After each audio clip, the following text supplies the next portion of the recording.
안녕하세요. 저는 40대 초반 여자입니다. 사람이 살다 보면 예상하지 못한 상황들을 겪게 된다지만 이건 좀 너무 심한 것 같아 사연을 신청하게 되었습니다. 남편과 결혼 생활한 지 8년 정도 지났을 때 건강에 문제가 생겨서 검사를 받은 적이 있었는데 젊은 나이라 큰 문제는 아닐 줄 알았던 제 생각과는 다르게 담당 의사가 남편의 몸 상태를 진단한 결과는 충격적이었어요. 신장이 좋지 않다며 급성 사구체 신염으로 최후에는 결국 이식을 해야 한다는 말을 듣게 되었습니다. 몸의 변화는 이리 고돼 피곤해서 그런 줄 알았어요.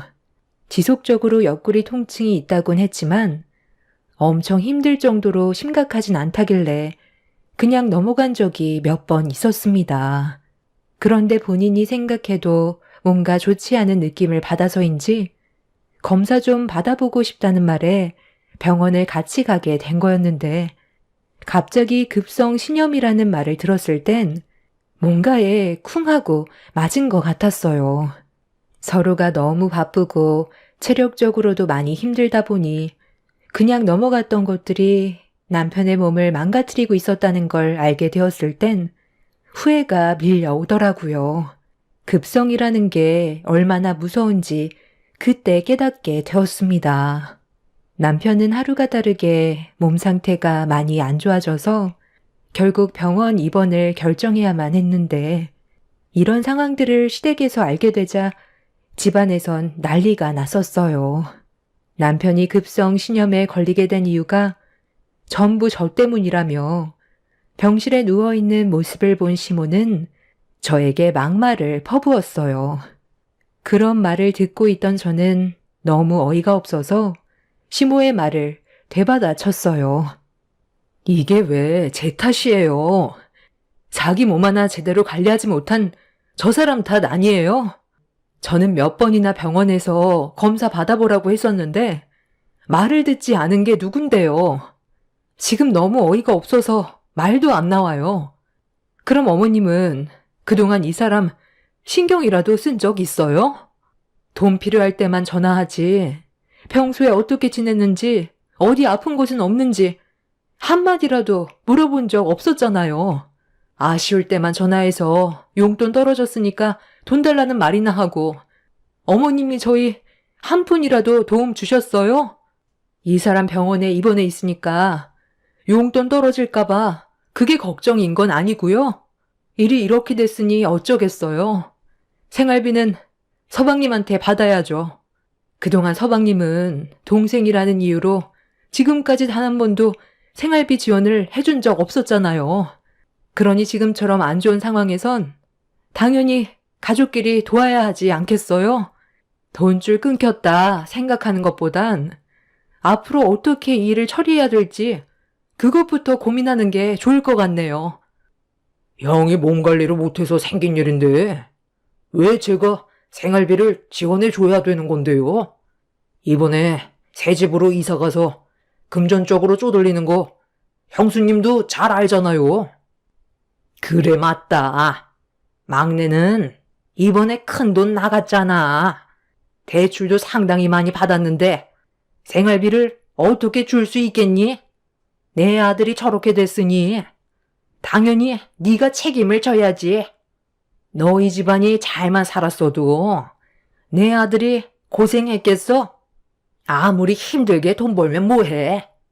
네가 벌어들이는 수익이 적으니까 한 달 사는 것도 빠듯한 거잖아. 어머님이 저 사람한테 생활비만 적게 가져갔어도 몸 상태가 저렇게까지 되지는 않았겠죠. 얼굴만 보면 하는 얘기가 뭐예요? 들어오는 돈이 적어서 생활이 안 된다며 불만을 털어놓는데 제 속이 어떻겠어요. 저희 가족 때문에 이 사람이 고생하는 것보다 어머님 불만 들어주려고 고생하는 부분이 더 크다고요.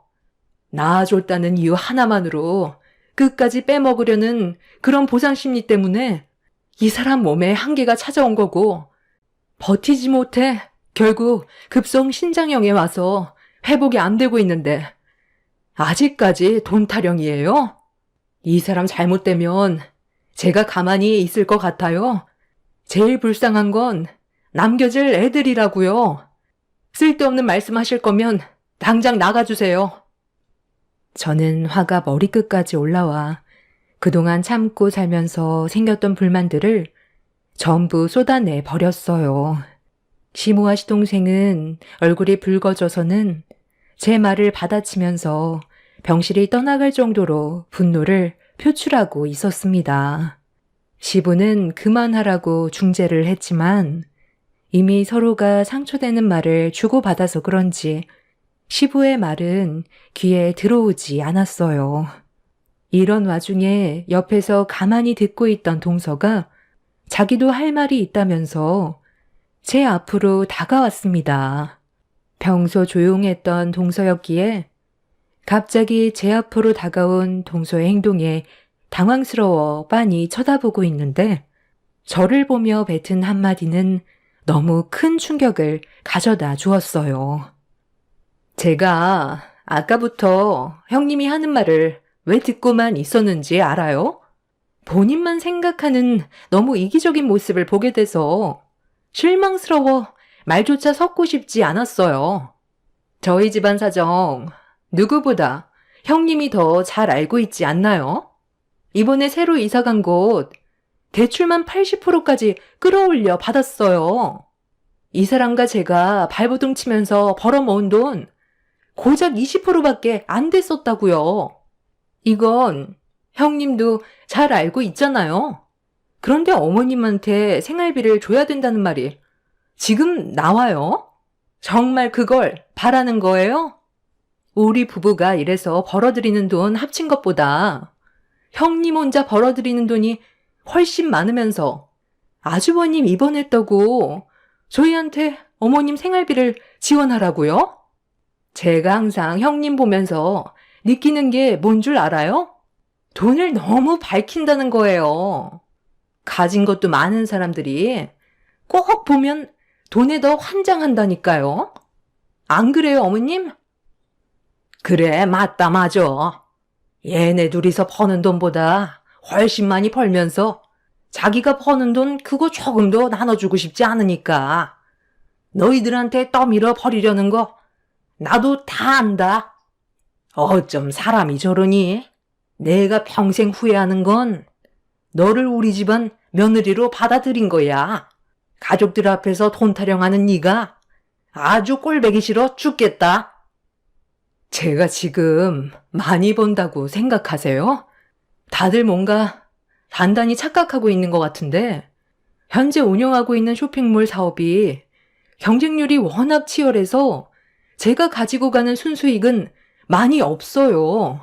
두 사람보다 많이 번다고 생각하겠지만 그건 매출이지 순수익은 아니거든요. 제가 실질적으로 가지고 가는 돈은 서방님 월급보다 적다고요. 저 혼자 일하는 것도 아니고 직원들까지 있다 보니 당연히 제가 가지고 가는 돈은 적어질 수밖에 없는 건데 왜 그런 생각을 가지고 있었는지 모르겠네. 그래서 지금까지 얼굴만 마주보면 아무 말도 하지 않고 인상 쓰고 있었던 이유가 돈을 많이 벌고 있는 것 같은데 대출 받을 때나 금전적으로 도와달라고 요청했을 때 거절해서 그게 동서 마음을 불편하게 했었나 봐. 그렇다고 전반적인 생활에 대해 내가 전부 다 설명할 수는 없잖아. 아, 그만 떠들고 이제 그만 안정해야 되니까 이제 그만 나가요. 쇼핑몰 사업을 운영하고는 있지만 요즘 너무 경쟁률이 치열하다 보니 벌어들이는 수익이 그리 많지는 않았어요.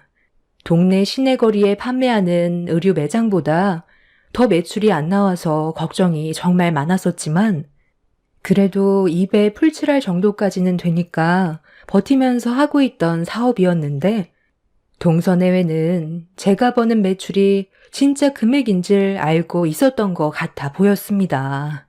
사업을 해본 적이 없으니 당연히 매출과 순수익에 대해 착각할 수 있기 때문에 대화해봤자 제 입만 아파서 개념 없는 동서내외를 밖으로 내쫓아 버렸습니다. 뒤이어 시부를 밖으로 내보낸 뒤 시무와 얼굴을 마주했는데 자기 몸에 털끝 하나 건들지 말라면서 밖으로 나갔습니다. 이 모든 상황들을 지켜본 남편은 시댁 식구들이 전부 집으로 돌아간 뒤에야 괴로움의 눈물을 쏟아내고 있었어요. 사태가 얼마나 심각한지 가족들은 전혀 인지하지 못하고 있었습니다. 하루가 다르게 변해가고 있는 남편은 이미 본인의 몸 상태가 회복되기 힘들다는 걸 받아들이고 있었는지 마지막 순간을 준비하려 했어요. 의사는 저를 따로 불러 신장 이식이 이루어지지 않는다면 앞으로 회복하기에는 힘들 것 같다고 가족들과 진지하게 상의해 보는 게 좋을 것 같다며 신장 이식에 대해 저를 보며 조심스럽게 대화를 이끌어 나갔습니다. 저와 시댁 식구들이 한바탕 하고 난 이후 병원엔 단 한 번도 찾아오지 않았던 시댁 식구들의 얼굴을 보려고 시댁에 들렸어요. 현관문 앞에서 들려오는 웃고 떠드는 목소리를 밖에서 들었는데 정말 기분이 안 좋더라고요. 저희 남편 얘기를 떠나서 시모의 자식이고 시동생의 형인데도 현관문 밖에까지 들리는 웃음소리에 너무 큰 실망을 하게 되었습니다. 마음 같아선 그냥 돌아가고 싶었지만 앞으로 남편의 건강 문제에 대해 대화를 주고받으려 현관문을 두드렸어요. 제 목소리가 들리자 좀 전까지만 해도 웃고 떠들던 목소리는 언제 그랬냐는 듯 조용해졌고 계속해서 문을 두드리고 초인종까지 눌렀는데 밖으로 나온 사람은 아무도 없었습니다. 집 안에 있는 거 뻔히 알고 있는데 나오지 않으려 하길래 그냥 밖에서 한마디 했어요. 남편이 신장 이식을 받지 못한다면 남아있는 시간은 길지 않을 거라고 서둘러 움직여야 한다는 말에 현관문이 철컥 열리면서 시모가 고개를 내밀었습니다. 그리곤 들어와서 얘기하자며 집 안으로 저를 들여보내줬고 시댁으로 들어가자 동서내외와 시부모님이 상당히 비싸 보이는 음식들을 먹으면서 즐거운 시간을 보내고 있었습니다.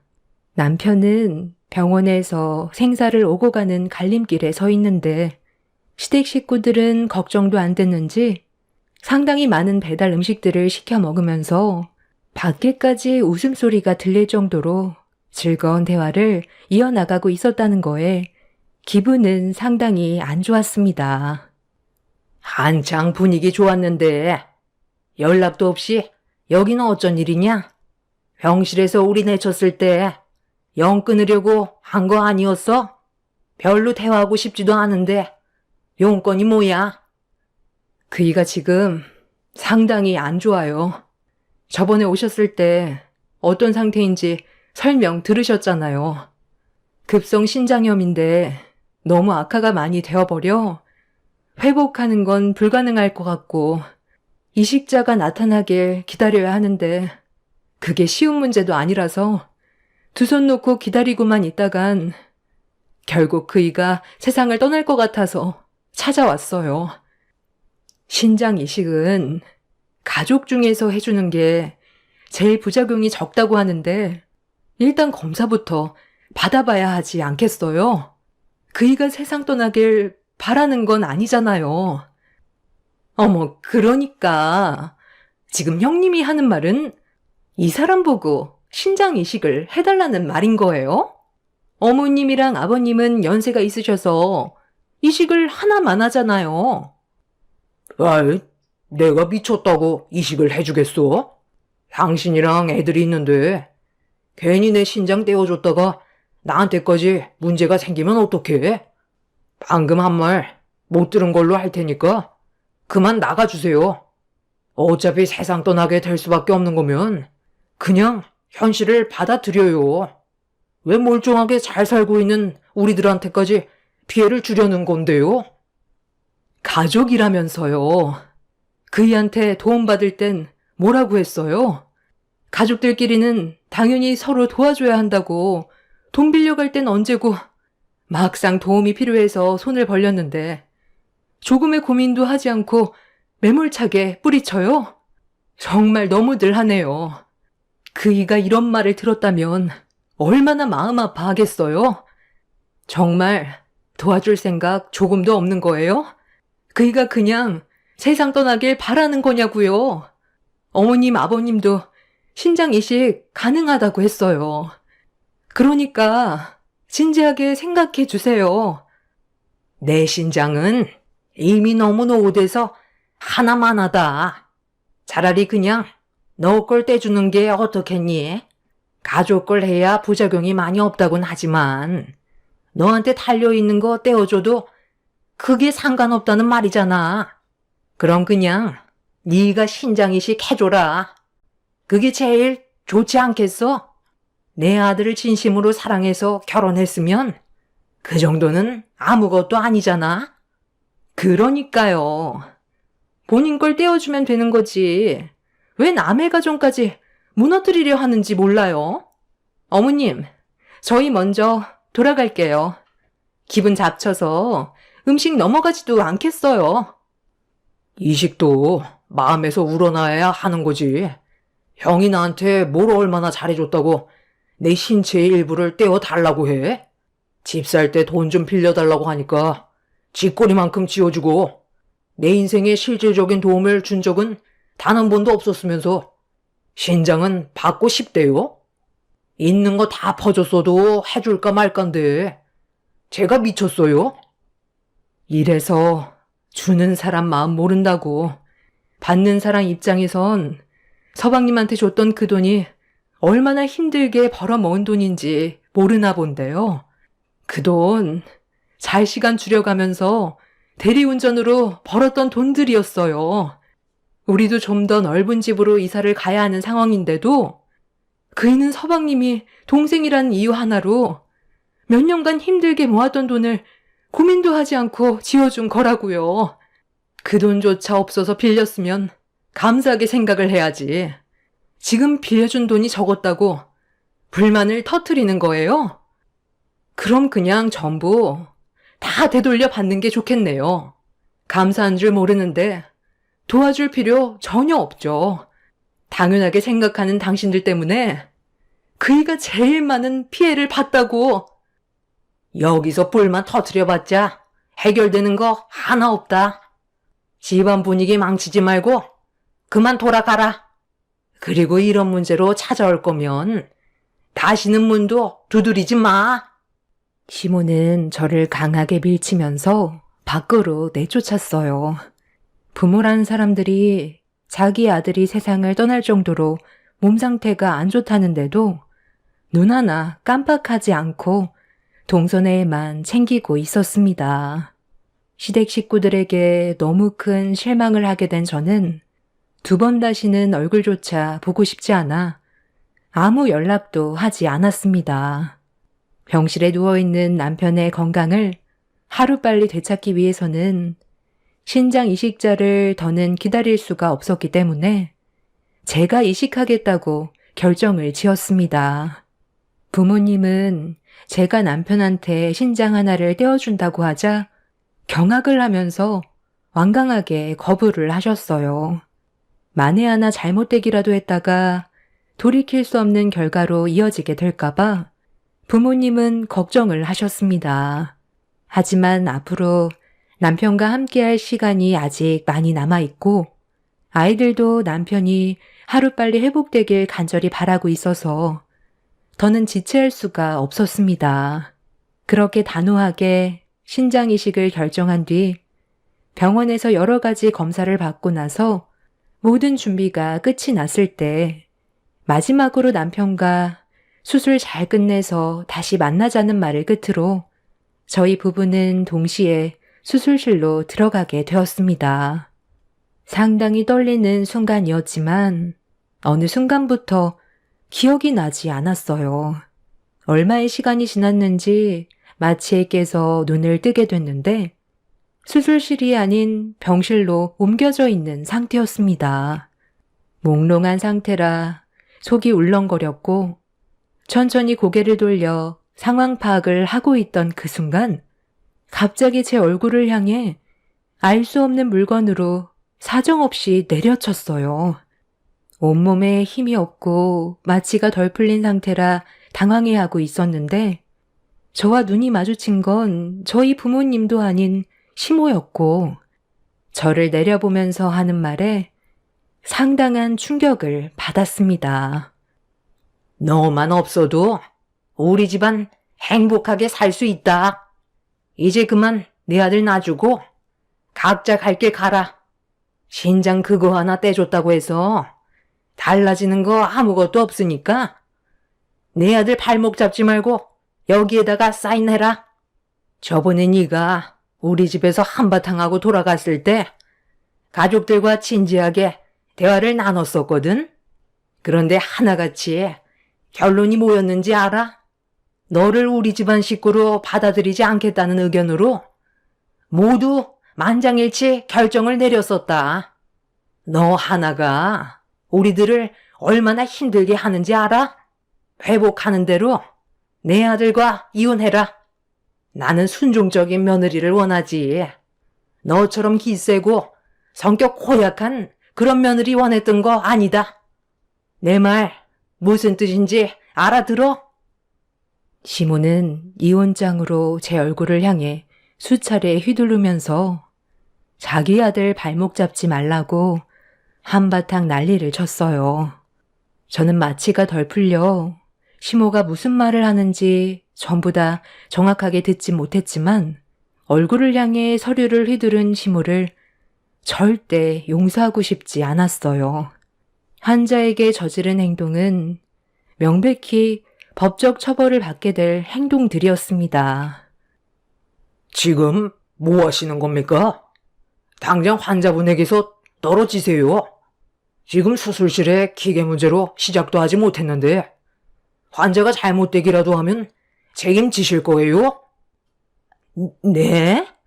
아니 그럼 수술은 아예 시도조차 하지 않았다는 거예요? 마취만 하고 아무것도 진행이 된 건 없는 거냐고요? 아니 근데 선생님, 그런데 왜 이렇게 오래 걸린 거예요? 기계를 고쳐보려고 했는데 그게 생각보다 쉬운 문제가 아니더라고요. 마취는 시간이 정해져 있기 때문에 그 전에 수술이 끝나야 되는데 수술이 마무리되기 전에 환자가 깨어난다면 더 큰 사고로 이어질 수 있거든요. 그 전에 추가적인 마취를 한다 해도 그건 또한 환자의 몸에는 엄청난 부담으로 올 수 있으니 수술실에 있는 기계를 정상적으로 수리를 본 뒤에 다시 수술하기로 결정을 하게 되었습니다. 그런데 마취에서 덜 풀린 환자한테 이게 뭐 하는 짓입니까? 시모의 얼굴은 사색이 되었고 천천히 고개를 돌려 저를 바라봤어요. 제가 남편한테 신장 이식을 끝내면 저를 내칠 생각을 가지고 있었다는 거에 너무 큰 충격으로 다가와 분노가 가라앉지 않았어요. 손가락 하나 까딱하기 힘든 저에게 이혼 서류로 얼굴을 내려쳤다는 건 절대로 용서받을 상황은 아니었습니다. 그리고 뒤이어 저희 부모님과 아이들이 병실로 들어왔는데 시모와 마주친 부모님은 당황한 얼굴로 분위기를 살피기 시작했고 제 옆을 지키고 있던 담당 의사가 저희 부모님께 시모가 한 행동에 대해 전부 설명해주고 있었습니다. 엄마는 의사의 말을 듣고 있던 도중 화를 억누르지 못하고 시모의 머리채를 잡아 사정없이 앞뒤로 흔들어 버렸어요. 시모는 엄마의 돌발 행동에 많이 놀랐는지 비명을 지르면서 손에 들고 있던 서류를 떨어뜨렸어요. 아빠는 서류를 주워들더니 그 안에 있던 내용물을 확인하자마자 어이가 없다는 듯 한숨을 쉬면서 시모에게 화를 냈습니다. 신장 이식이 끝난 줄 알고 이혼 서류를 내밀었다는 거에 아빠도 분노를 하셨습니다. 제 딸이 사이한테 신장 이식 해주겠다는 거 뜯어 말렸습니다. 애지중지 키운 내 딸이 혹시라도 잘못될까봐 걱정이 돼서 거절을 했어요. 그런데도 제 딸은 자기와 평생 함께해야 될 남편이라고 신장이식을 해주겠다는데 제가 어떻게 그걸 막을 수 있겠어요? 서로 진심으로 사랑하지 않는다면 분명 제 딸은 신장이식을 고민했을 테지만 그런 모습은 조금도 찾아볼 수가 없었어요.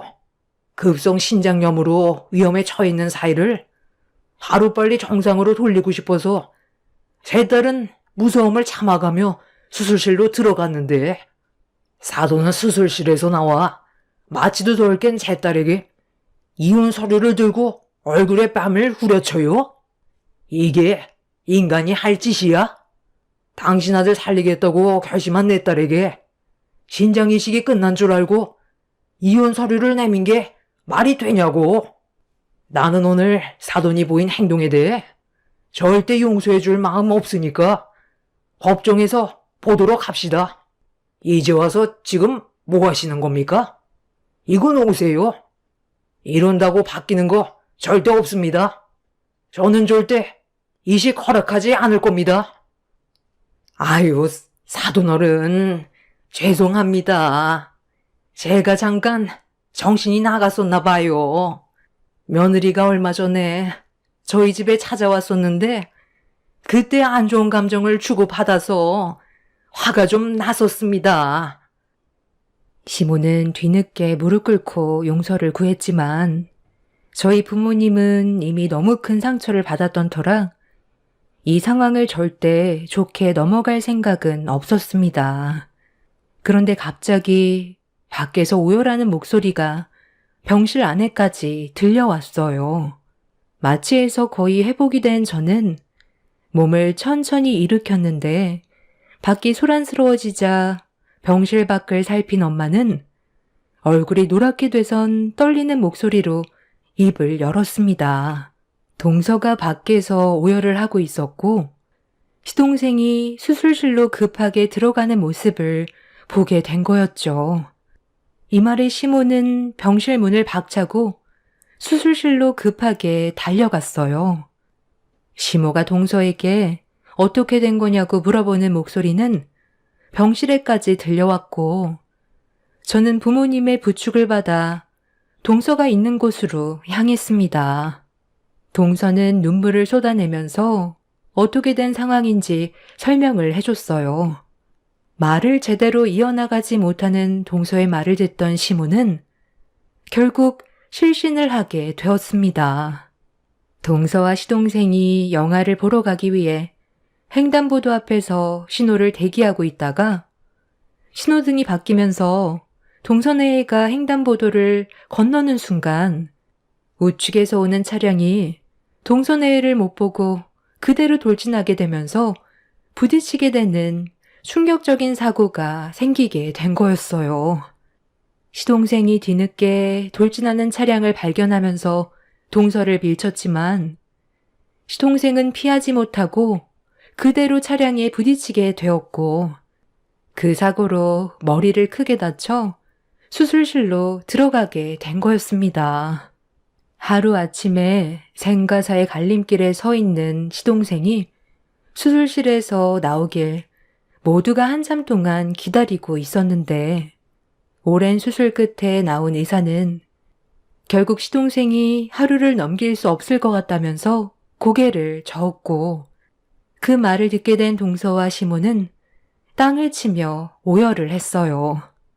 시모는 두 아들을 잃게 되는 상황을 맞닥뜨리게 된 거였습니다. 뒤늦게 병원으로 달려온 시부도 충격을 많이 받았는지 괴로워하면서 시모와 진지한 대화를 이어나갔어요. 시동생은 어차피 가망이 없으면 시동생의 신장을 남편한테 이식을 시켜주는 게 어떻겠냐는 말을 꺼내게 되었죠. 시모는 어떻게 그럴 수 있냐고 절대 안 된다면서 괴로워했지만 옆에서 시부의 말을 듣고 있던 의사는 하루를 넘기긴 힘들 거라며 시동생의 숨이 끊어짐과 동시에 신장이식을 진행하는 게 남편한테도 좋을 거라고 옳은 선택을 하길 원했어요. 시부는 둘 다 세상 떠나면 좋겠냐고 소리를 질렀고 어쩔 수 없는 선택을 해야 되는 시모는 아무 말도 하지 못한 채 오열을 하고 있었습니다. 결국 시부의 말대로 시동생의 신장은 남편이 받게 되었고 이런 현실을 받아들이기 힘들었던 동서도 괴로움의 눈물을 쏟아내었습니다. 그렇게 시동생은 의사의 말대로 오래 버티지 못하고 세상을 떠나게 되었고 시동생의 신장은 남편한테 옮겨지게 되었어요. 수술은 성공적으로 끝나면서 회복 속도도 좋아 큰 부작용 없이 자리를 잡았어요. 현재 통원 치료 받으면서 몸을 회복시키고 있습니다. 저희 부모님은 시모가 겪은 아픔 충분히 인지하곤 있지만 저에게 했던 행동에 대해서는 또 다른 일이기 때문에 법적으로 소송을 제기한 상태입니다. 시부도 시모가 저에게 했던 잘못에 대해 충분히 사과를 했었고 동서도 저에게 막말했던 부분에 대해 용서를 구했어요. 한 사람이 세상을 떠나고 한 사람은 다시 이 세상을 살게 되었습니다. 저도 최대한 좋게 넘어가는 게 좋을 것 같아 시모와 저와의 관계를 심각하게 만들지 않고 최대한 좋게 넘어갈 생각입니다. 사람이 살다 보면 예상하지 못한 일들이 펼쳐진다고 하지만 최근에 제가 겪었던 일들은 너무 충격적이라 사연을 신청하게 되었습니다. 지금 현재 시모는 시동생이 떠난 충격에 조용히 지내고 계시긴 하지만 또다시 본성이 드러날 때가 올 거라는 거 저는 알고 있어요. 그래서 남편의 건강이 완전히 회복이 되는 대로 다른 지역으로 이사 가서 조용히 살아갈 생각입니다. 하나 마음에 걸리는 건 동서가 저에겐 막말을 퍼부었어도 시동생의 신장을 남편이 받았기 때문에 금전적으로 도움을 주는 게 맞는 것 같아 이 점에 대해 고민을 하고 있어요. 혼자서 아이들을 키우는데 많은 어려움이 있을 거라고 생각합니다. 저희 남편도 그렇게 하길 원하고 있어요. 최대한 좋게 마무리 짓는 게 서로를 위한 길이겠죠. 제 사연을 들어주신 분들의 가족은 언제나 서로를 위하고 화목하게 지냈으면 좋겠어요. 왜 가족인지 그걸 항상 먼저 생각하시길 바랍니다. 감사합니다. 안녕하세요. 저는 나이 68살에 그동안 경험해보지 못한 일을 겪게 되었고 지금도 제 딸은 그날의 아픔으로 인해 정신과 치료를 받고 있네요. 너무나도 충격적이었고 이런 경험이 처음이라 어떤 식으로 받아들여야 할지 모르겠어요. 제 딸 나이는 35살에 예비 신부였습니다. 그리고 예비 사위의 나이는 40살이었죠. 사위의 나이가 좀 많은 편인 것 같아 그 부분이 좀 걸리긴 했지만 요즘에는 그 정도 나이면 늦게 결혼하는 건 아니라고 주위에서 그러길래 그러려니 했습니다. 나이보다 서로 진심을 다해 사랑하면 그걸로 충분하다고 생각했어요. 서로 나이도 있다 보니 정말 신중하게 선택하고 결정했을 거라 믿고 있었습니다.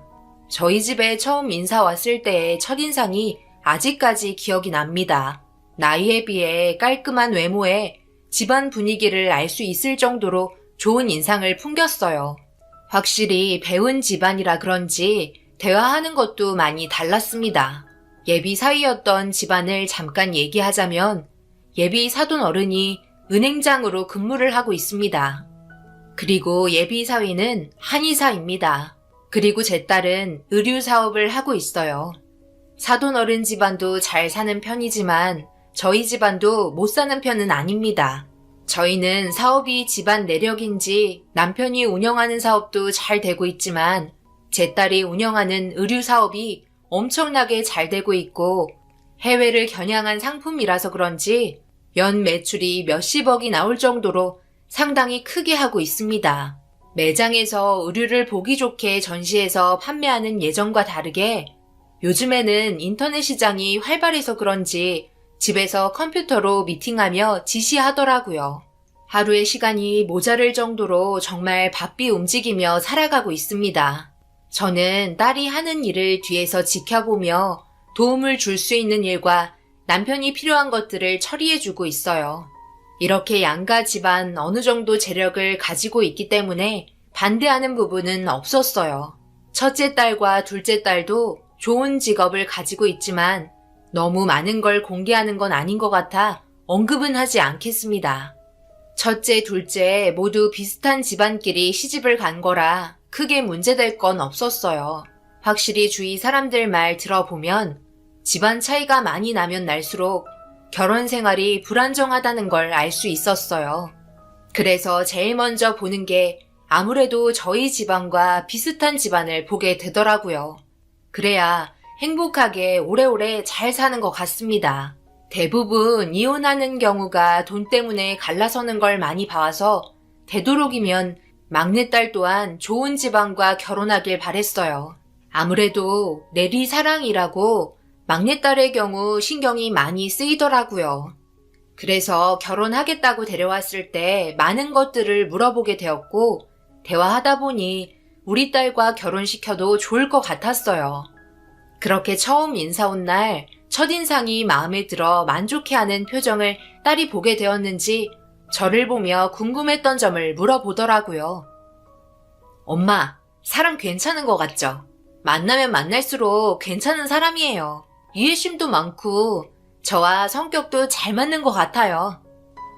그러게, 네가 남자 소개해준다고 데려온 것도 처음이라 엄마도 많이 당황했어.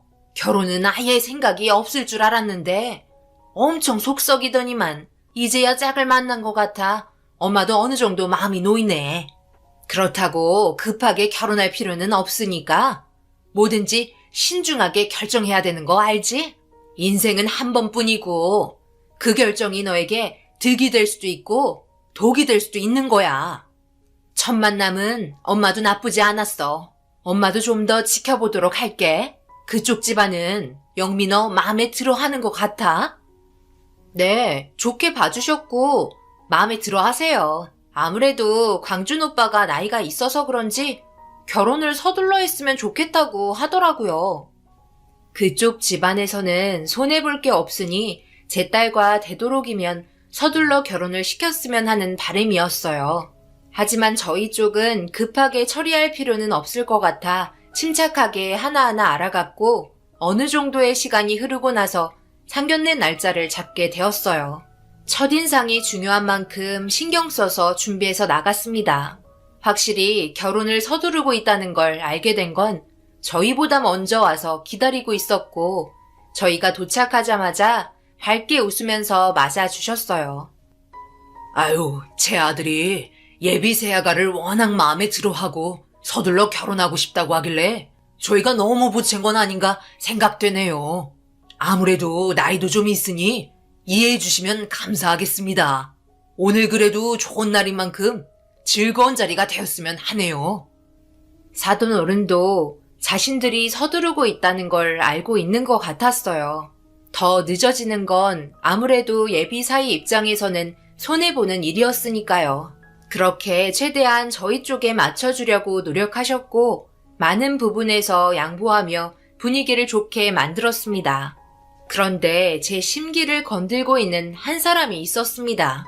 바로 사돈 총각이었어요. 뭔가 상당히 불편해 보이는 표정을 애써 숨기려 하고 있었습니다. 그래서 조심스럽게 어디 안 좋냐며 물어보았고 제가 말을 걸자 화들짝 놀라더니 당황한 표정을 보이며 그런 거 아니라고 애써 웃으며 넘어가려 하는 것 같았어요. 순식간에 사돈 총각에게 시선이 고정이 되었고 고개를 떨구고 있는 사돈 총각을 예비사이가 귓속말로 뭐라고 하더니 화장실에 잠시 같이 다녀와야 할 것 같다며 아까부터 속이 좋지 않다고 얘기했었다는 말을 늘어놓기 시작했어요. 예비사이의 목소리에도 약간의 떨림이 느껴졌고 아무래도 긴장되는 자리인데 사돈 총각의 불안한 표정에 당황한 듯 보였습니다. 그렇게 둘은 자리에서 사라졌고 사돈 어른이 분위기를 바꿔보려 이런저런 대화를 시작하셨어요. 노력하는 모습이 보였죠. 하지만 상견례의 주인공인 예비사이가 자리에 빠지게 되자 사돈어른의 말들이 집중이 되지 않더라고요. 그리고 제 딸은 계속해서 화장실 쪽을 반복해서 바라봤어요. 뭔가 문제가 있는지 한참 동안 오지 않자 사돈어른이 잠시 화장실에 다녀오겠다며 서둘러 일어났고 순식간에 분위기는 가라앉아 버렸네요. 혼자 멀뚱히 앉아있는 안사돈은 난감한 표정을 보이며 목이 탔는지 물만 들이키고 있었습니다. 무슨 문제라도 있는 건가요? 사돈 총각 표정이 너무 좋지 않던데 꼭 저희 결혼을 반대하고 싶은 그런 표정이었어요. 아유, 그런 거 아니에요. 오늘 아침부터 속이 좋지 않다고 계속 불편해했어요. 배가 아파서 더 그런 걸 거예요. 아무래도 중요한 자리인데 갑자기 분위기가 끊기니 많이 당황스러우셨죠? 미리 얘기해드렸어야 그런 오해도 하지 않으셨을 텐데 저희가 생각이 짧았던 것 같네요. 조금만 기다리시면 금방 나올 테니까 조금만 기다려주세요. 죄송합니다. 아니요. 죄송할 것까지야. 그냥 저희 결혼을 반대하려고 그러는 건 줄 알고 착각했었네요. 제가 좀 의심이 많은 편이라서요. 그렇게 어색한 분위기가 계속해서 흘러갔고 점점 더 늦어지자 남편도 더 이상은 참기 힘들었는지 잠시 화장실 다녀오겠다며 자리에서 일어나자 그때 모두들 화장실에서 나왔고 걱정스러운 표정으로 사돈총각을 바라보며 지켜보고 있었어요. 사돈 어른은 분위기가 너무 좋지 않게 흘러가는 것 같았는지 다시 한번 죄송하다는 말을 하셨고 그렇게 상견례는 불편한 마음으로 끝이 나게 되었습니다. 어찌됐든 예비 사이와 제 딸과의 관계만 흐트러지지 않는다면 크게 문제될 것 같진 않아 넘어가기로 했어요. 사돈 총각이 정말 속이 좋지 않아서 그랬길 바랬습니다. 그렇게 결혼식 날짜도 잡게 되었고 문제없이 모든 준비는 잘 되어가고 있었어요. 결혼식 준비하면서 싸우거나 불편한 상황은 만들어지지 않았습니다. 그런데 어느 날 지인분들과 만남을 끝내고 집으로 돌아오던 도중 저희 집 앞에 누군가가 서 있었고 천천히 차를 세운 다음 차에서 내려 누구냐고 물어보자 화들짝 놀라며 고개를 숙인 채 급하게 자리를 떠나더라고요. 이상하게 생각하며 차를 마저 주차시킨 다음 집으로 들어가려고 하는데 우편물이 하나 꽂혀 있었습니다. 편지 봉투에 이름도 없고 보낸 주소도 없는 걸 보니 아무래도 저희 집 앞에 방금 전까지 서 있었던 의문의 남자가 우편함에 넣어둔 것 같았어요. 그래서 편지 봉투 안에 있는 내용을 확인해 봤습니다. 그런데 충격적인 내용이 적혀 있었고 급하게 집으로 들어가 편지의 내용을 제 딸에게 보여줬어요. 한창 일이 바빠 누군가와 통화를 끝내고 저에게 다가왔어요. 소파에 앉더니 무슨 일이길래 얼굴 표정이 좋지 않냐며 물어봤고 저는 편지를 딸에게 전달했습니다. 그리고 아무 생각 없이 편지를 건네받은 딸은 사색이 된 얼굴로 편지를 떨어뜨렸어요. 엄마, 이게 도대체 무슨 말이에요? 광준 오빠와 결혼하지 말라는 말이 적혀 있잖아요. 그것도 빨간 글씨로요. 이거 누구 짓이에요? 나도 잘 모르겠다. 아까 어떤 이상한 사람이 우리 집 앞에 서 있었는데 내가 누구냐고 물어보니 아무 말도 하지 않고 급하게 도망가더라고. 그래서 얼굴을 확인하지는 못했어. 아무래도 이서방이랑 무슨 연관이 있는 사람 같은데 어떻게 해야 되지? 편지의 내용을 알려줘야 할까? 아니면 일단 말하지 않고 지켜봐야 하는 건가? 이따가 너희 아빠 오시면 물어보도록 하자. 결혼식 이제 얼마 남지도 않았는데 찝찝하게 이게 뭐야. 빨간 글씨로 결혼하지 말라고 말을 적는 사람이 어디 있어. 밑에 추가적으로 적힌 내용 이게 뭔 뜻이에요? 광준 오빠가 우리가 알지 못하는 무언가를 숨기고 있다잖아요. 분명 우리와도 연관이 있는 사람 같은데 광준 오빠에게 비밀이 있다는 거잖아요. 이 사실을 숨기고 있는 거고 결혼하면 문제가 될 거라는 말인데 아무래도 강준 오빠에게 전화해서 직접 집으로 오라고 해야 될 것 같아요. 그래야 해결되지 않겠어요? 아니다. 아직 말하기에는 섣부른 것 같아. 엄마 말 듣고 좀 더 지켜보기로 하자. 누군가의 질투로 인한 행동일 수도 있는 거고, 만약 이 문제가 사실이라면 그에 따른 손해배상 위자료 청구하면 되니까 걱정하지 말고 뭐든지 확실하게 하는 게 좋다고 했었잖아. 이 사람은 분명 한 번만에 끝내지 않을 것 같아. 아무런 반응을 보이지 않고 결혼식 이대로 진행한다면 그때 또 다른 무언가를 꺼내게 될 거다. 바로 결혼식을 끝낼 수 있을 정도로 엄청난 걸 알려주겠지. 만약 이 내용이 거짓이라면 주위에 CCTV 다 있으니 확보해서 신고하면 잡히는 건 순식간이다. 아마 우리 집 앞에 CCTV에 전부 찍혀 있을 거야. 이 말이 끝나자마자 다른 CCTV의 영상을 확인하기 위해 녹화되고 있는 영상을 되돌려 확인하고 있었어요. 그리고 의문의 남자가 서 있는 걸 보고 소름 돋는다며 몸을 움츠리고 있었습니다. 장난일 거라곤 생각하지 않았어요. 그래서 더욱더 신중할 필요는 있었습니다. 분명 결혼을 하지 않았으면 좋겠다는 메시지였기 때문에 이서방 편이 아닌 저희 편인 것 같았어요. 그리고 남편이 집에 들어오자마자 편지의 내용을 보여줬고 심각한 표정으로 편지를 바라보더니 저와 같은 생각을 하고 있었어요. 일단 지켜보자는 얘기가 나왔고 저희는 평소처럼 아무렇지도 않게 행동했습니다. 그런데 결혼식이 다가오고 있는데 더 이상의 추가적인 내용을 알려주는 편지는 오지 않았어요. 찝찝함과 불안함이 공존하기 시작했고 저희 딸도 이대로 결혼을 진행해야 되냐며 걱정을 하고 있었어요. 그렇다고 이서방 불러서 편지의 내용이 뭐냐고 물어봤자 만약 숨기고 있는 무언가가 있어도 들키지 않으려고 행동할 수도 있기 때문에 침착할 필요가 있었어요. 그러다 결혼식까지 끝나면 그때는 후회해도 소용없는 거잖아요. 차라리 말을 하는 게 좋지 않을까? 너무 답답해서 못 참겠어. 그래도 좀 더 기다려보자. 그냥 무작정 우리가 결혼 파투 낸다고 하면 모든 손해를 떠안게 되는 거잖니. 우리가 잘못을 한 게 아닌데도 억울한 일을 당하는 거잖아. 그러니까 침착하게 기다릴 필요는 있을 것 같아.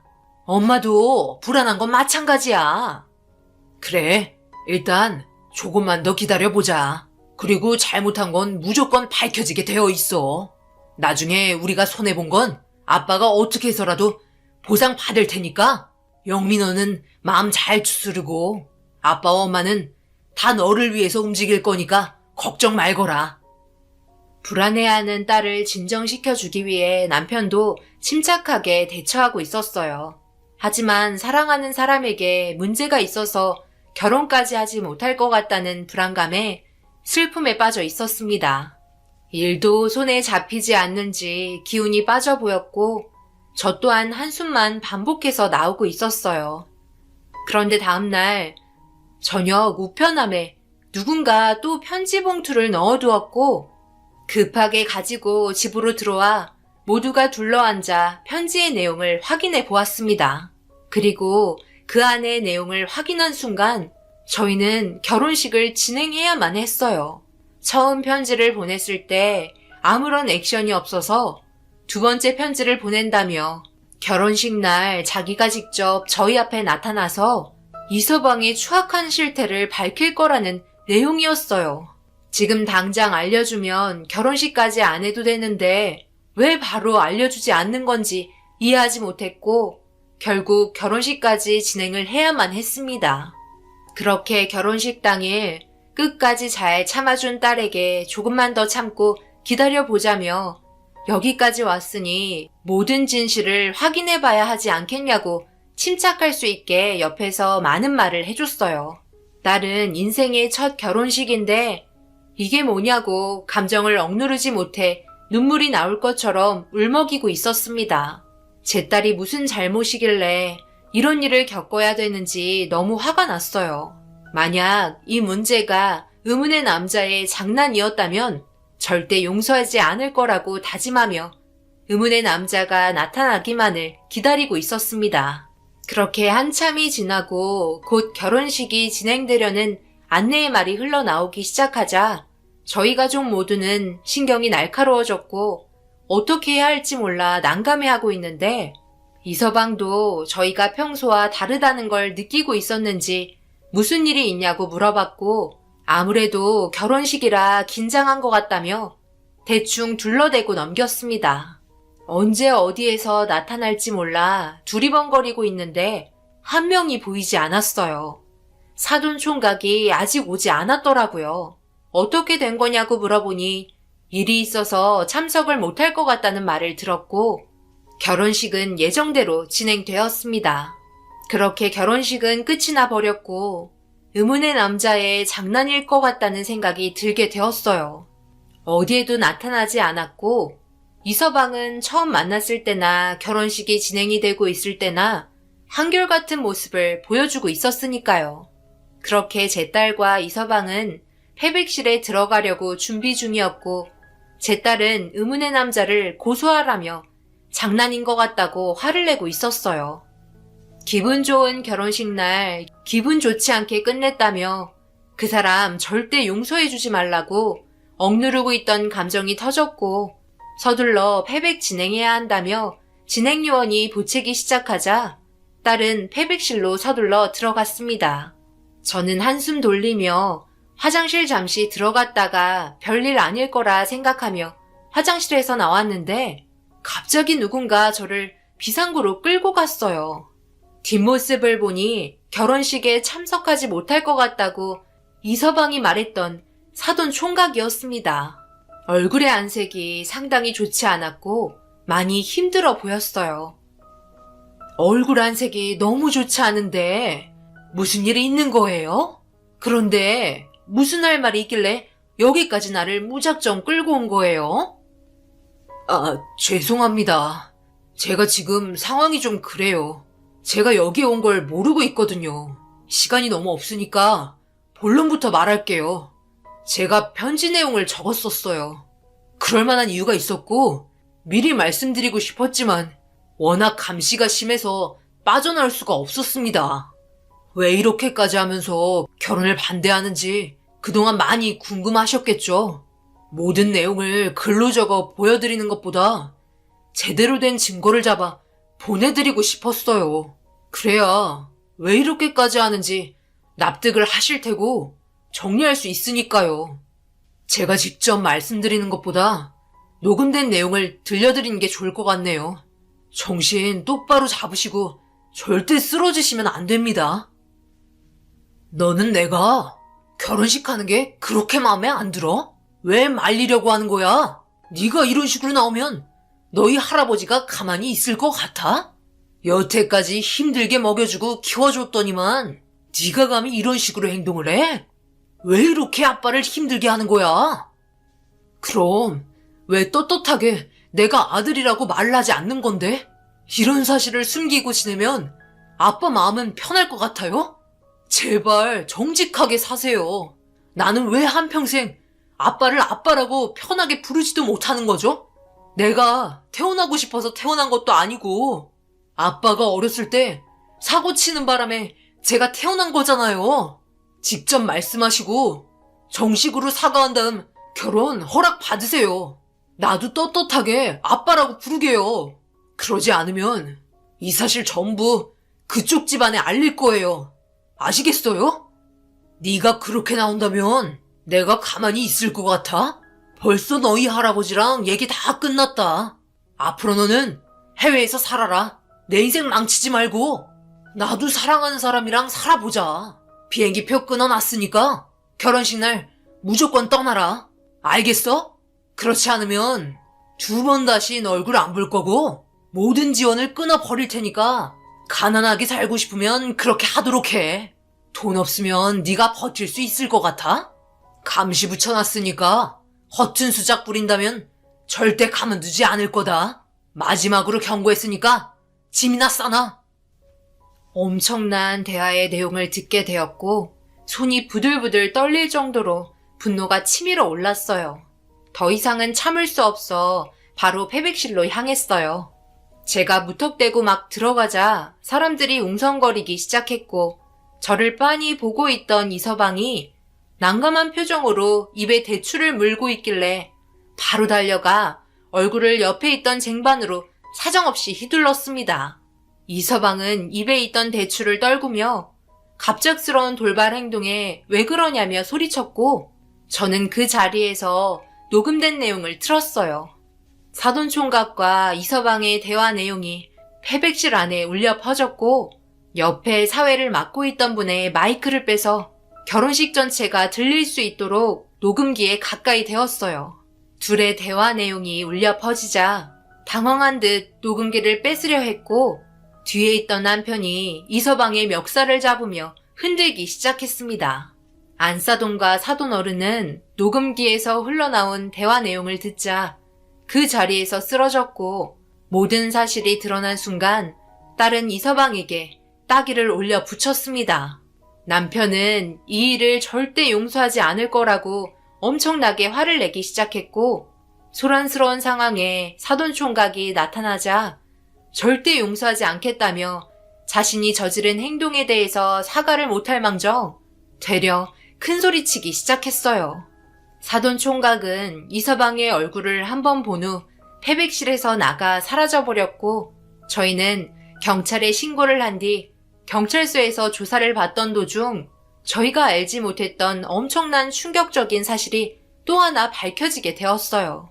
저희 말고도 다른 여자와 결혼식을 진행하려고 했었는데 그때도 마찬가지로 사돈총각의 정체가 밝혀지면서 결혼식이 엎어지게 되었습니다. 그런데 그 집안의 여자가 충격적이게도 임신을 했었고 혼인신고도 안 되어 있는 상태에서의 만남이라 그쪽 집안이 소송을 한번 걸었던 것 같았어요. 이런 사실이 밝혀지고 한동안 조용했었는데 제 딸과 만나면서 또다시 결혼을 하려고 시도했던 거고 이번에도 사돈총각이 결혼을 하지 못하게 저희를 도와주었습니다.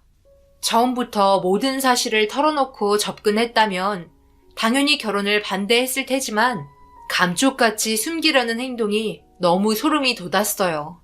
만약 결혼하고 나서 혼인신고하고 임신까지 했었다면 그때는 정말 돌이킬 수 없는 일들이 벌어지는 거였는데 다행히도 사돈총각이 막아주면서 우리 딸의 인생을 살릴 수 있었습니다.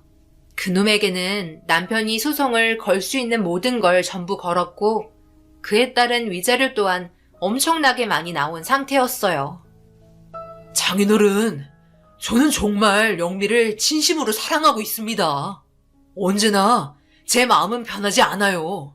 과거의 잘못된 행동을 말하기가 두려웠습니다. 그리고 영미 만나기 전의 사건 또한 원하지 않았던 임신이었어요. 제발 용서해 주시고 저를 받아주세요.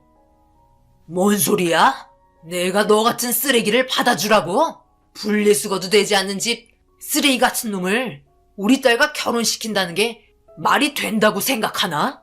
법적인 처벌 달게 받고 그에 따른 위자료 보상 또한 진행될 테니 잘못을 뉘우치고 제발 혼자 살아가길 바라네. 또 다른 피해자가 나올까봐 겁이 나는구만. 자네는 이 모양 이 꼴인데 자네 자식은 아주 현실을 현명하게 보는 것 같네. 자네 아들에게 엎드려 절을 해야 하는 상황이라는 말이야. 어떻게 자네 같은 놈에게 저런 아들이 태어났는지 참으로 불쌍하구만. 남편은 화가 머리끝까지 올라와서는 경찰서가 떠나갈 정도로 화를 내고 있었어요. 우리 딸의 인생이 너무나 큰 상처를 받으며 살게 될 수도 있었으니까요. 이놈은 끝까지 정신 못 차리고 제 딸이 자기를 아직까지 사랑하고 있다며 전화 한 통만 하게 해달라는 거 너무 어이가 없어 머리를 쥐어박고 나왔습니다. 그렇게 모든 상황이 정리가 되고 제 딸은 아직까지 정신적인 충격으로 인해 치료를 받고 있는 상태입니다. 사랑하는 사람에게 받은 상처는 오래 가잖아요. 아무래도 시간이 필요하겠죠. 언젠가 좋은 인연이 다시 다가올 수도 있겠지만 제 딸은 트라우마로 남았는지 더 이상의 결혼은 원하지 않고 있어요. 무슨 수를 써서라도 숨길 수 있다는 걸 이번의 일을 통해서 뼈저리게 느끼게 된 것 같습니다. 그때의 일을 잊기 위해 오로지 일에만 집중하려고 노력하고 있어요. 그리고 사돈 총각이 이 글을 보게 된다면 고맙다는 말을 전해주고 싶네요. 그때는 경황이 없어서 제대로 된 말을 하지 못했지만 이 자리를 빌려 우리 딸의 인생을 구해줘서 고맙다고 앞으로 무슨 일이든 잘 되길 바란다고 말해주고 싶네요.